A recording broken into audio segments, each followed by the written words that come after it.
नमस्कार मित्रों। साधकों, अधिकांश साधक या देखने वाले जो वीडियो देखते हैं वह पूछते रहते हैं कि महाराज जी, अप्सराएं कोई नुकसान पहुंचाती हैं या नहीं।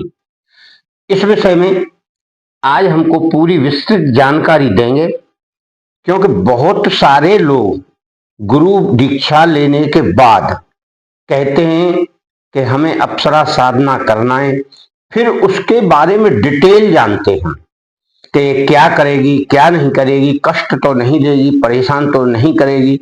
इस प्रकार की बहुत सारी बातें करते हैं और समझने की कोशिश करते हैं, और कुछ कुछ डरते भी हैं। मेरे साधकों, जब आपने गुरु बना ही लिया है तो इसमें डरने वाली ऐसी कौन सी बात रह जाती है जिससे आपको डर लगने लगे। मार्गदर्शन गुरु का अगर आपके पास है और सच्ची श्रद्धा है और गुरु का मंत्र पावरफुल है और गुरु उस पर विश्वास करता है साधक पर और उसको बताता भी है कि आप इस प्रकार की क्रियाएं करें, तो आपको सफलता प्राप्त होगी। परंतु अधिकांश साधक क्या करते हैं कि गुरु मंत्र लेने के तुरंत 4-6 दिन बाद महाराज जी अप्सरा साधना करा दीजिए। भाई, ये थोड़ा असंभव लगता है। आपने बैठना सीखा नहीं, क्योंकि अप्सरा साधना में लगभग 2 घंटे आपको बैठना पड़ेगा। कम से कम 21 माला तो आपको जाप करना ही होगी। फिर दूसरी बात यह है कि आपने संयम भी नहीं रखा कि जिसका भी आप मंत्र जाप करें तो उस पर आपका ध्यान टिक सके, रुक सके, आप जहां ध्यान लगाना चाहें वहां लगा सकें। इन दोनों ही स्थितियों में आपकी कोई भी साधना, अप्सरा साधना की तो बात ही छोड़िए, कोई भी साधना आपकी सफल नहीं होगी। चाहे आप शंकर जी का मंत्र जाप करें या श्री गणेश जी का जाप करें या माता पार्वती का करें, हमको हर प्रकार से उसके योग्य, उसके सानिध्य में जाना है। तो कैसे जाएंगे? जब ध्यान की क्रिया हमारी उस वस्तु पर, उस ध्येय पर धारणा करके एकाग्रचित होगी, तब हम उसके मार्ग में जा सकते हैं और उसकी मंजिल तक पहुंच सकते हैं। अब हमारा ध्यान, हम किसी का ध्यान करते हैं तो हमारा ध्यान भागता बहुत है। थोड़ी देर यानी कुछ 10 सेकंड 20 सेकंड में कहां से कहां पहुंचने लगता है और हाथ में मंत्र की माला चलती है।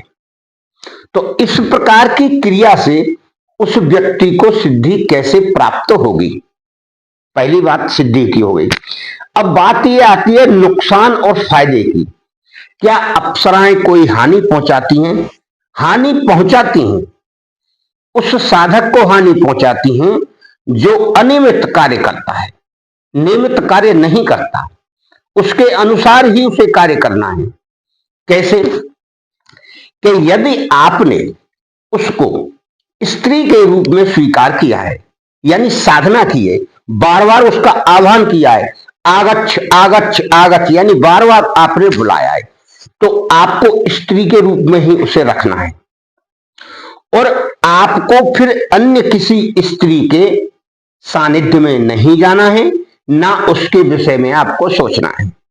आपको सोचना है उसी के विषय में सोचिए और वह आपके साथ आकर सहवास करेगी, जैसे एक पत्नी व्यवहार करती है, और आपको वह सब कुछ प्रदान करेगी। आपको महसूस भी होगा। इसी प्रकार की क्रिया हमारी प्रेमिका में होती है, यानी प्रेमिका और पत्नी में कोई अंतर नहीं। अगर आप अंतर सोचते हैं तो यह आपकी बेवकूफी है। दर्जा उसका वही होता है, क्योंकि जब एक पुरुष की नारी मित्रता करती है तो वह प्रेम का होती है, और जब प्रेम का होती है तो उनका शारीरिक संबंध भी बनना निश्चित है। इस क्रिया को ही पत्नी का रूप कहते हैं। पत्नी असल में वो होती है जिसे पूरी तरह स्वीकार कर लिया जाए, और प्रेम का वो होती है जिसे छुप के मिले, बार बार मिले, अलग तरीके से मिले, पत्नी को पता ना लगे। इन दोनों ही क्रियाओं में पत्नी का ही व्यवहार आता है। प्रेम का भी पत्नी जैसा व्यवहार करती है और पत्नी तो पत्नी है ही। जब इन दोनों क्रियाओं में हम सिद्ध करते हैं, यानी प्रेमिका के रूप में करें या पत्नी के रूप में करें, तो हमें उसका पालन करना चाहिए। यदि हम पालन नहीं करते हैं तो वह आपका नुकसान करती है, कुछ ना कुछ अनिष्ट करती है। आपको जहां फायदा होगा वहां फायदा नहीं करेगी, जहां आप कहीं जा रहे हैं तो उसमें रुकावट पैदा करेगी। कुछ और भी कर सकती है, आपका दिमाग थोड़ा चेंज कर सकती है, आपको जाना कहीं और है, पहुंच गए कहीं और, इससे आपको व्यवधान होगा। तो दो बात तो यह हुई। और तीसरी और चौथी बात यह है कि एक रूप होता है बहन का और एक होता है मां का। तो उस रूप में भी अगर आप इसे सिद्ध करते हैं तो उसी रूप में आपको मानना है। उस रूप में मानकर आप उसे स्वीकार करिए। मां के रूप में मानना तो मां के रूप में मानिए, भाव मां का आना चाहिए। और बहन के रूप में आप मान रहे हैं, साधना कर रहे हैं, सिद्धि कर रहे हैं, तो आप बहन ही मानिए, उसको बहन का दर्जा दीजिए, उसके प्रति उसी प्रकार की भावना रखिए, सम्मान रखिए। तब आपके जीवन में वह स्वयं सहायता करेगी और सहायता पहुंचाएगी। आपको कुछ कहने का जरूरत नहीं है, केवल आपको एक माला उसका मंत्र का जाप करना है। तब आपका सिद्ध किया हुआ मंत्र अप्सरा का सही कार्य करेगा। वरना आप इसी तरह डरते भी रहेंगे, सोचते भी रहेंगे, कभी अप्सरा साधना नहीं कर पाएंगे। कारण कि आप भ्रम में उलझे हुए हैं। दूसरा कारण, आप YouTube पर बहुत सारी वीडियो देखते हैं जो आपको डरावनी लगती हैं। उनको पता कुछ नहीं है, ना किसी को साधना कराई उनने, ना उनने खुद ने की। डरा इतना देते हैं कि सामने वाला डर जाता है। हमने औरतों तक को अप्सरा की साधना करा दी, अब आप पुरुष की तो बात ही छोड़ दीजिए। और हमारे किसी शिष्य के साथ ऐसी कोई घटना नहीं घटी। हाँ, उनको प्रत्यक्ष दर्शन हुए हैं। एक व्यक्ति डरा था मगर उसने कुछ बोला ही नहीं, खाली देखकर स्वयं डरा, वो भी दिन में 8 बजे। तो उसमें उसका और हमारे गुरु मतलब उसके गुरु का क्या दोष है? तुम स्वयं डर रहे हो, दिन के 8:30 बजे सूर्य निकला हुआ है, तो कैसे कोई करेगा? आपको हमारे गुरु मंत्र पर विश्वास करके ज्यादा से ज्यादा आप उसे जाप करें। गुरु मंत्र सुबह और शाम को करें। अप्सरा रात्रि में सिद्धि होती है, 10:30 के बाद कभी करिए, 12-1 बजे तक, 2 घंटा 2.5 घंटा में हो जाता है। और उस व्यक्ति ने तो 35 माला का जाप किया था। यहां 21 माला जाप करने में ही लोग आनाकानी करते हैं, नहीं होगा, ये नहीं। भाई, कष्ट तो शरीर को थोड़ा उठाना पड़ेगा, संयम अपने आप को बनाना पड़ेगा, नियम अपने आप को बनाना पड़ेगा। नियम से उठिए, नियम से जागिए, नियम से करिए। और उस साधना को करते हैं तो आप संयम में रहिए। जिसके प्रति हम भावना रख के उस साधना को कर रहे हैं वह भाव पैदा करिए, पूजा करिए, विधि विधान से मंत्र का जाप करिए। मंत्र बंद नहीं करना है, यानी 2 दिन 4 दिन 10 दिन 11 दिन बाद अरे गुरुजी मन नहीं लग रहा, फिर आपको कैसे सिद्धि प्राप्त होगी? आपको कष्ट थोड़ा सहन करना पड़ेगा। तपस्या में भी कष्ट होता है। जब हम कोई तपस्या करते हैं तो वह भी एक साधना है। साधना तपस्या एक ही चीज है। पर आपका ध्यान जब तक नहीं रुकेगा तो आपका मंत्र भी सही कार्य नहीं करेगा। कोशिश करिए आप।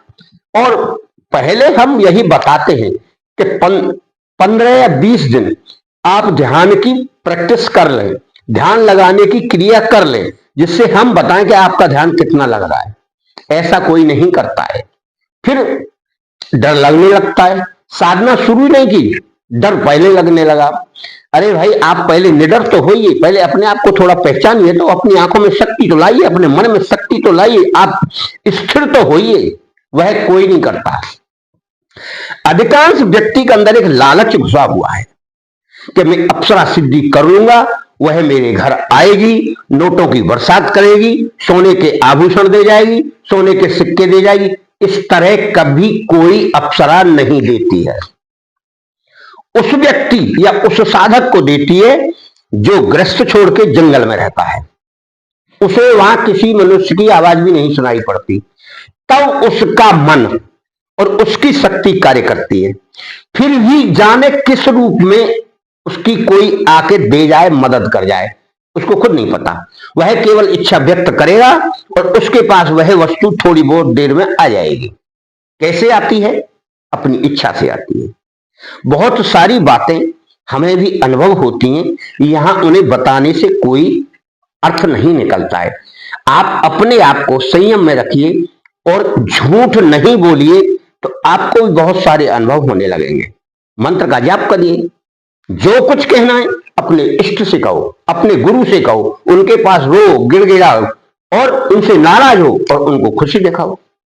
सारा कुछ आपको उनके सामने करना है, किसी व्यक्ति विशेष, स्त्री पुरुष के सामने कुछ नहीं रोना है। आपको कोई कुछ देने वाला नहीं है इस संसार में। देगा तो वही देगा जिसको आप मानते हैं, गुरु मानते हैं, ईश्वर मानते हैं, शक्ति मानते हैं। वो आपको सब कुछ देने की क्षमता रखती है। मनुष्य क्या दे सकता है? वो तो खुद ही दूसरे से भीख मांग रहा है।